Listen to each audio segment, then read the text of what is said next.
ফিতনাতাল্লা তুসিবান্নাল্লাযীনা যালামু মিনকুম খাসসা। এই মদখোর আর জিনাখোর বেবিচারী এই জুয়ারি আর এই লম্পট আর দুশ্চরিত্র বেনামাজি আর বেহায়াদের কারণে রব্বে করিমের যদি আযাব আর গজব আসে তো আমাদের উপরেও আসবে।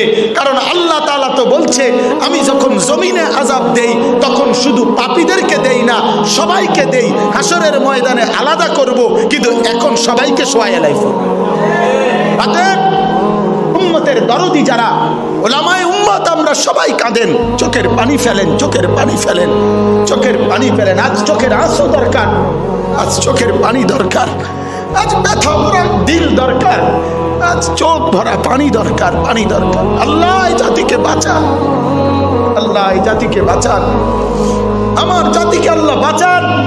হাজারো লাখো যুবককে আল্লাহ মোবাইলের গুনাহ থেকে এই জাতিকে বাঁচান, এই জাতিকে বাঁচান। প্রতিদিন দোয়া করা দরকার, মোবাইলের গুনাহ থেকে এদেরকে বাঁচানো দরকার, মোবাইলের গুনাহ থেকে বাঁচানো দরকার, বেপরদিগি থেকে জাতিকে বাঁচানো দরকার।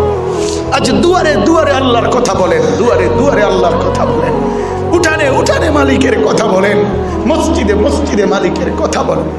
আগেও কিছু পান নাই, এখনো আর কিছু পাবেন না, কিছুই দরকার নাই। মালিক আসমানওয়ালা আরশ আজিম থেকে মালিক দেবে আখিরাতে। হুজুর আমারে কয়দিন আগে এক জায়গায় আমারে বলতেছে মাওলানা আখিরাত থেকে নেবেন, আখিরাত থেকে নেবেন।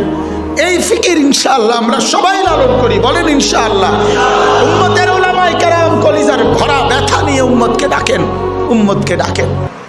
এক এক শব্দ যেন চোখের পানি ভরা হয়, এক এক শব্দ যেন মাওলা পাকের জিকিরওয়ালা হয়।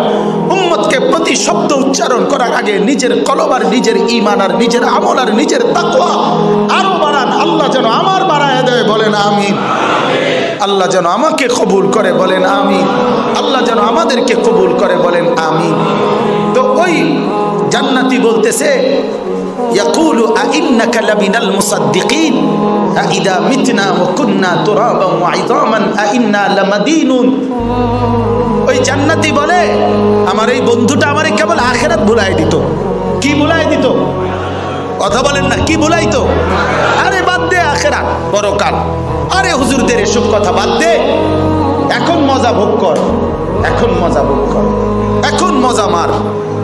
তো আল্লাহ তাআলা বলতেছেন এই কথা বলার পর জান্নাতি তখন সে বলবে হ্যাঁ, কিন্তু আমি বড় মজবুতির সাথে আখিরাতকে বিশ্বাস করে আমি আমার বন্ধুর ফাঁদে পড়ি নাই, তার কথায় কখনো বিরক্ত হই নাই, আমি আমার ঈমান আমলের উপরে টিকেই ছিলাম।